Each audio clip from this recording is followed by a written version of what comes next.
The world isn't as friendly as you've been led to believe. Behind polite smiles and casual conversations, danger waits for those who are too eager to reveal themselves. Some information should never leave your lips. Not to your friends, not to your family, and definitely not to strangers. If you value your safety, your peace, and your future, there are secrets you must guard with your life. Today, I'm going to walk you through the 5 secrets you should keep to yourself. If you don't want to get killed, let's get into it. Secret number 1, your financial status. Your money is the first secret you need to hide deep. How much money you have, the place where you keep it, what you do with it. It's not about being humble. It's about staying alive. Today, showing off your money is the same as cutting yourself in seas full of sharks. The smell moves quickly. What comes after doesn't always show its teeth either. Some people smile, there are cheers. Some people ask you good questions. Do not be fooled, though. People will look at you differently as soon as they think you have more than them. You are not a person anymore. You're a sign, a living, moving reminder of what they don't have. The harsh truth is that most people don't want to be motivated by you. They want you to fail, so they don't have to try. They want to know that life isn't fair. And showing off your money, even in a small way, makes them hate you more. You make them more envious. They become angry because of you. They start to imagine a world where you lose everything when their anger grows. You might think it's okay to post pictures from your trip, that telling other people about your new car, job, or success is just celebrating life. But that party has become something else on social media. It's no longer a book of pictures. It shows the scores. And most of the people watching aren't cheering. They're keeping score. Every time you post, they do the math in their heads. That flight cost him $2,000. It costs at least $5,000 for that watch. He's out again? He must be making a lot of money. What starts out as interest quickly turns into quiet dislike. Wealth is the slave of a wise man, Seneca said. The boss of a fool. Smart people make their money do things for them. He is in charge. He doesn't let it talk for him or come into the room before him or any other time. On the other hand, a fool lets his money cry. He does it to feel good about himself, get compliments, and take over talks. He loses all control when he does that. You see, money doesn't just bring in buddies. Opportunists are drawn to it. People will come into your life and act like they care about your goals, dreams, and ideals. But all they really want is your money. Your jokes will make them laugh. They will like your ideas.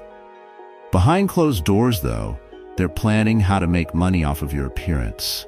When you finally say no, they'll turn around.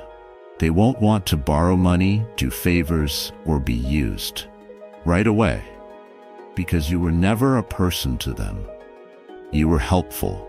That's the risk of telling people about your money. When you set limits, people will no longer need you because they see you as a resource. In his book Meditations, Marcus Aurelius said, "Accept wealth or prosperity without pride and be ready to give it up." That's not just philosophical modesty, that's protecting yourself. Because when you care too much about the picture that money makes for you, you need other people to see it too. You start to broadcast, and it's always a mistake to share. When it comes to peace, the Stoics knew that it gets weaker the more you count on how other people see you. Every praise turns into a drug. Each like gives you a little adrenaline rush. Soon, you'll be hooked on being seen making money as well as the money itself. That's when you lose. Because you don't build alone anymore. Don't work in the dark anymore. When you haven't earned the right to be in the spotlight, you forget how dangerous it can be. Don't get it wrong. People kill for money in the real world. Not always in a physical sense. but in a social, professional, or emotional sense. Bad reputations are hurt. Businesses are hacked. People's careers are hurt because someone somewhere couldn't stand to see you get up. The worst part? It's sometimes the people you love the most. The ones who were happy for you when you got a raise. The people who raised a glass to your new home. The ones who were happy to tell you. Some of them didn't mean it. They could not wait for the day you would fall. When you did, they would be the first to say, "I saw it coming." That's why it's better to look like you're losing when you're really winning. Real wealth doesn't come out and say it. It makes a quiet noise. Rich guys don't try to show how much money they have. It's in the way they stand, the way they are at peace, and the way they are free. They don't have to talk about money because it does what they say. They don't need praise because they're in charge of their own thoughts and feelings. Stoicism shows us how to be in charge of ourselves. You decide what you share, what you say, and what you show. Take this into account. A lion doesn't roar every time it eats. It eats quietly. It is still and quiet. It gets stronger when no one is around, and when it has to strike, it does so without notice. That's how your money should go. In peace, with power, not seen by people who don't need to know. People start making up stories about you as soon as they know or think they know something about you. They start to think about who you are, what you owe them, and why they should have a piece of what you've made. So let them think less of you. Let them think you're barely making it. People will laugh at you when you don't post the cool stuff, because every second you don't say anything, you're making something they won't see coming. That's the real safety.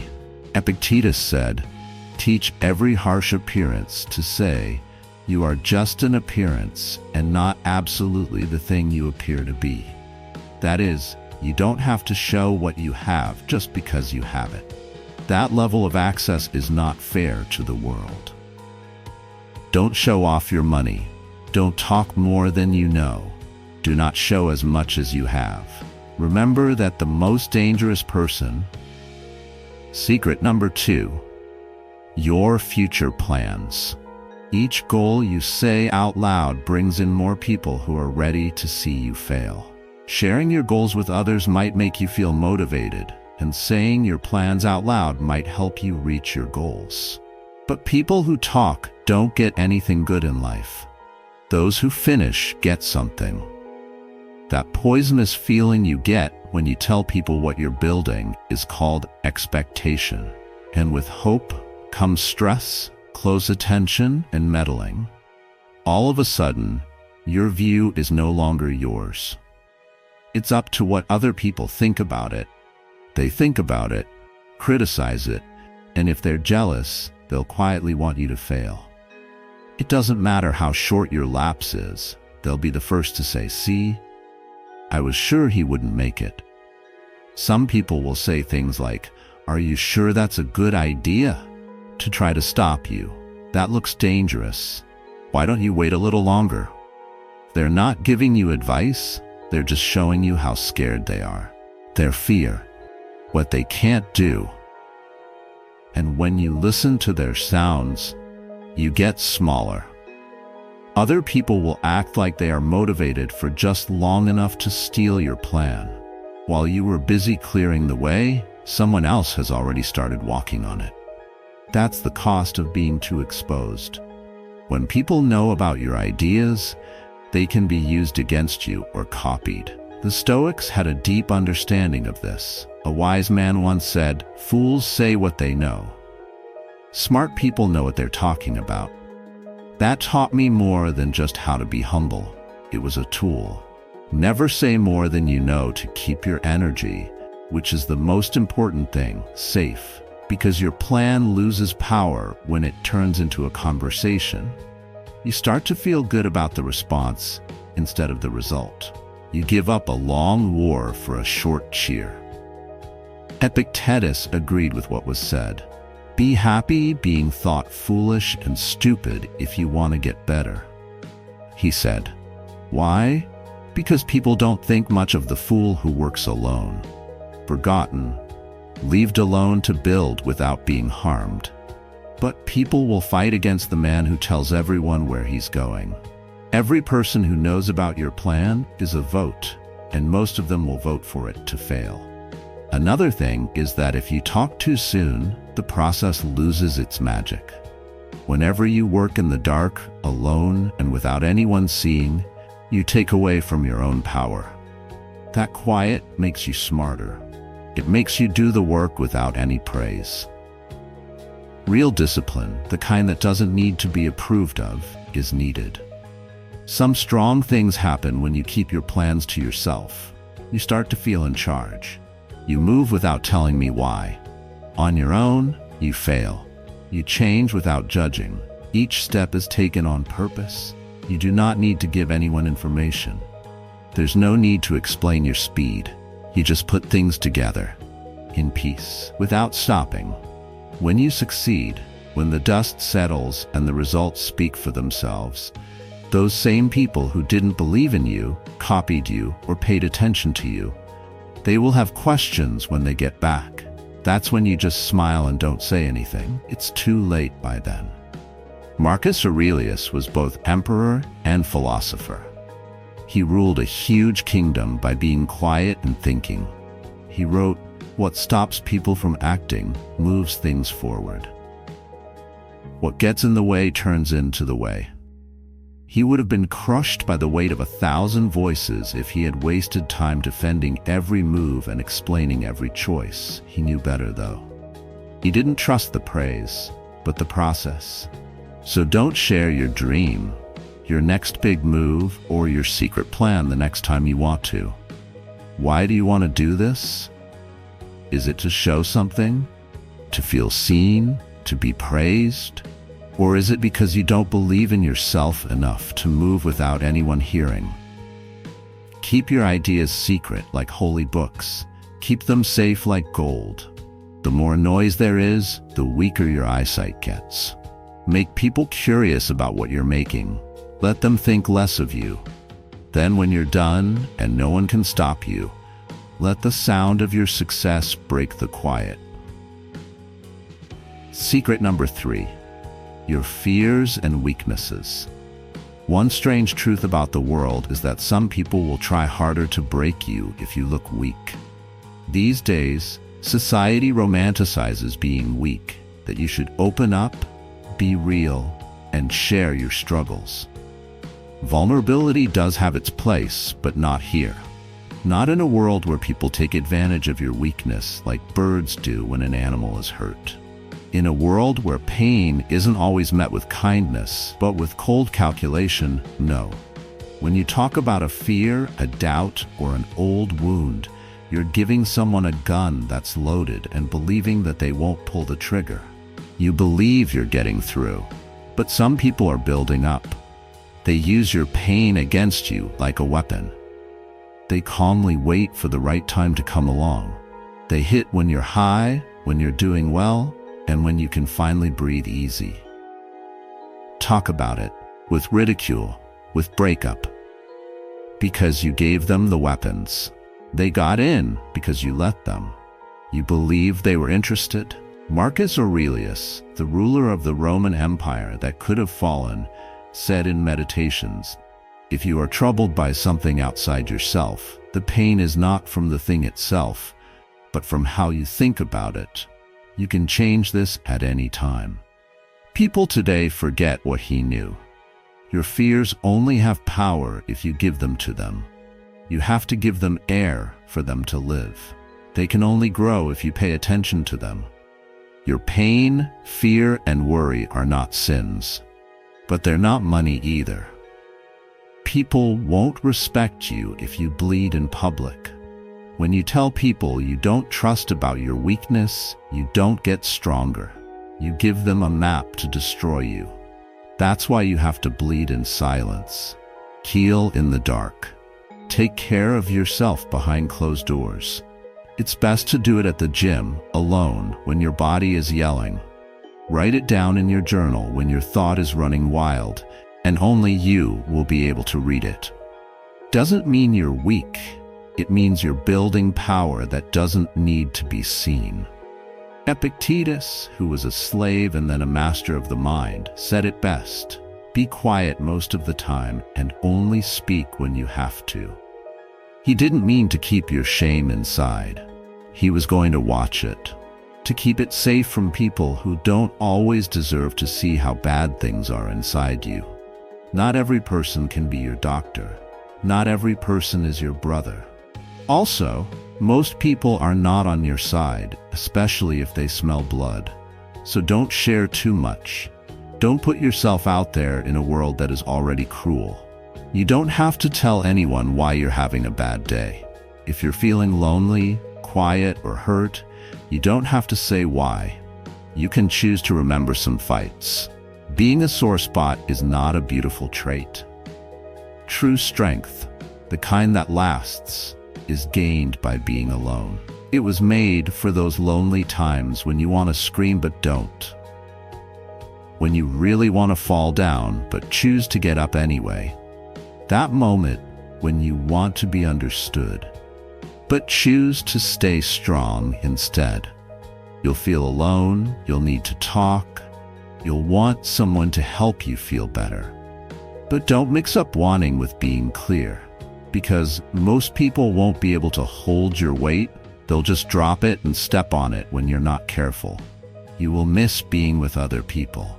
You are going to want to talk. You will want someone to handle your problems for you. Clear thinking is different from wanting something, because most people won't be able to hold your weight.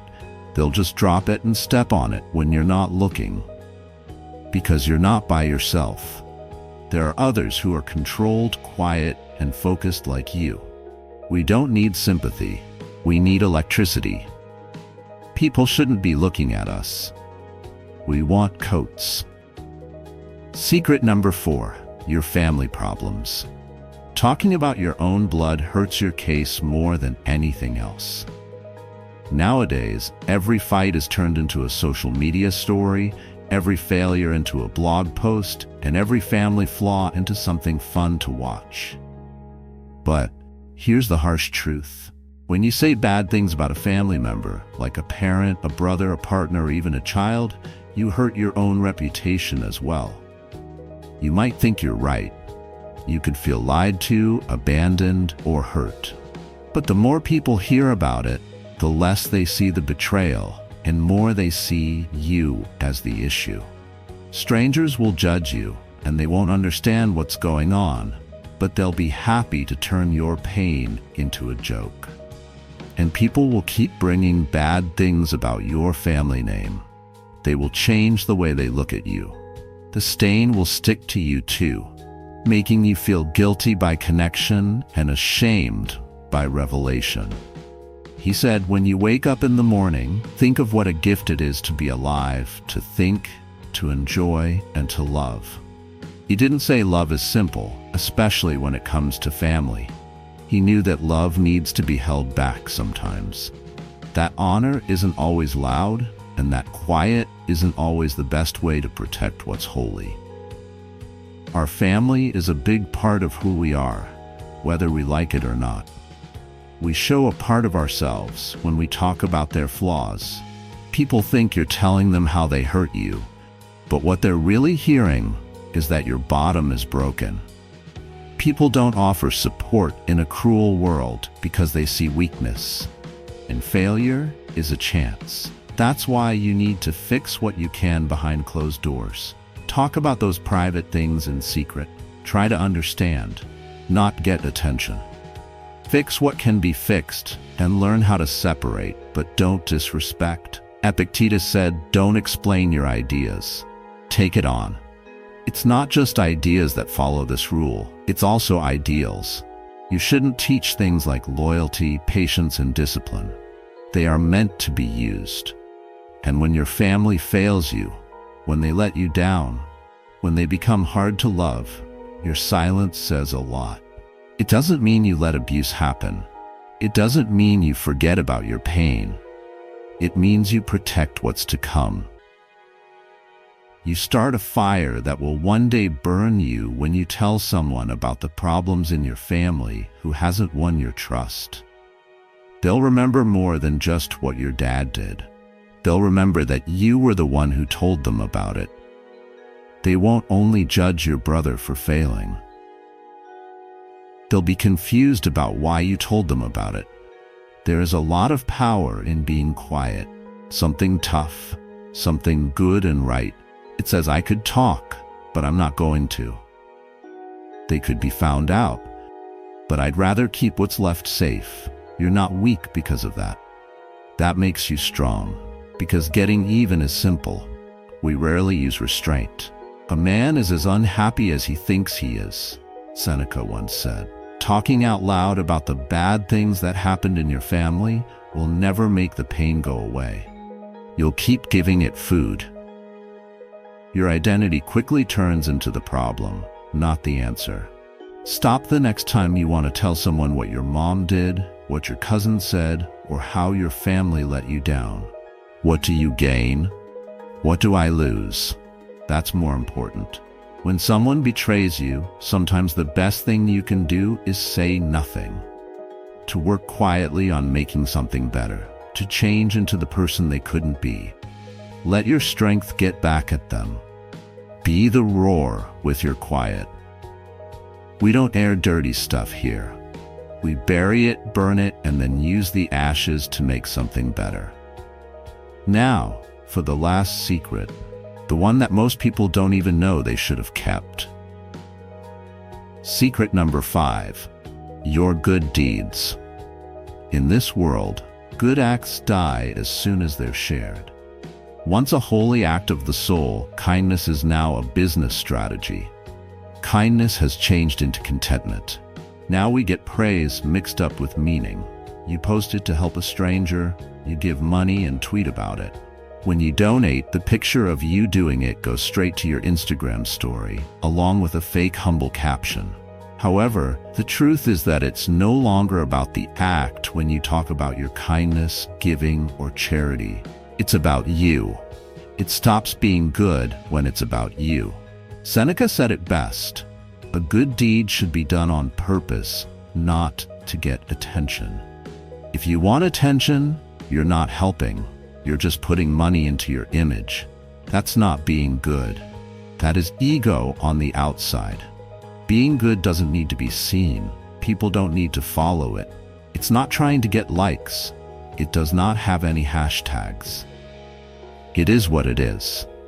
And what's the risk of bragging about how good you are? It makes you a target. When people find out you're nice, like kind, helpful, or giving, they stop admiring you. They look at you. They figure out your limits. They stop being thankful when they come to you and start expecting something. This leads to a sense of privilege. All of a sudden, your good heart can help you. A bank, a session of therapy, a line for help. And when you finally tell them, no, I'm done, or I draw the line, they stop. They don't like you. Because you taught them that you were the one who could save them. Now they hate you because you didn't do your part.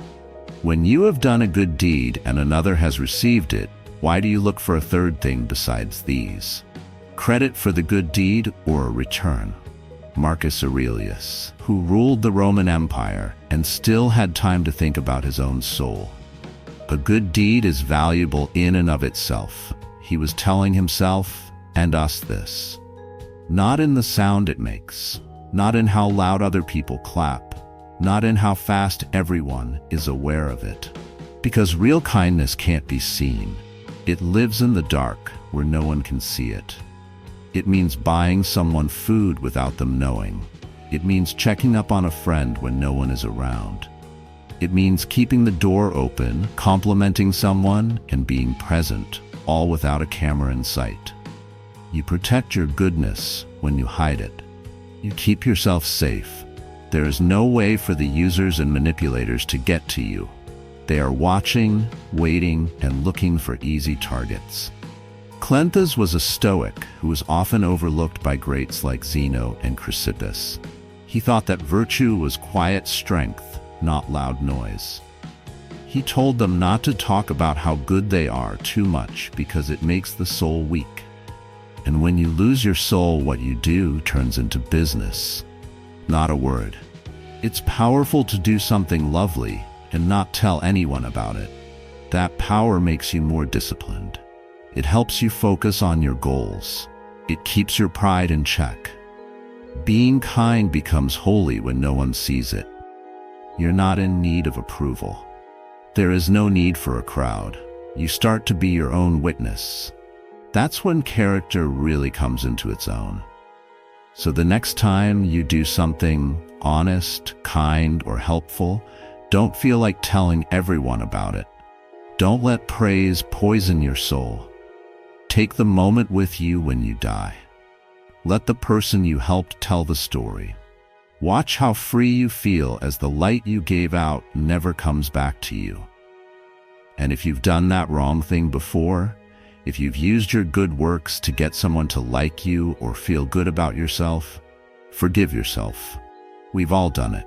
Now is the time to change. Now is the time to be truly kind. Don't tell anyone. Living like a Stoic is like that. Not being cold, not far away, but quiet power. Character that is stable, doing the right thing even if no one claps. That's the last secret you should never tell anyone else. In a world where sharing is everything, sharing too much is the fastest way to hurt yourself. Every word you say should have a reason for being there. You should put a lot of value on every secret you tell. There's no need for you to explain yourself. You don't have to put yourself out there. You don't have to show anyone how your life works.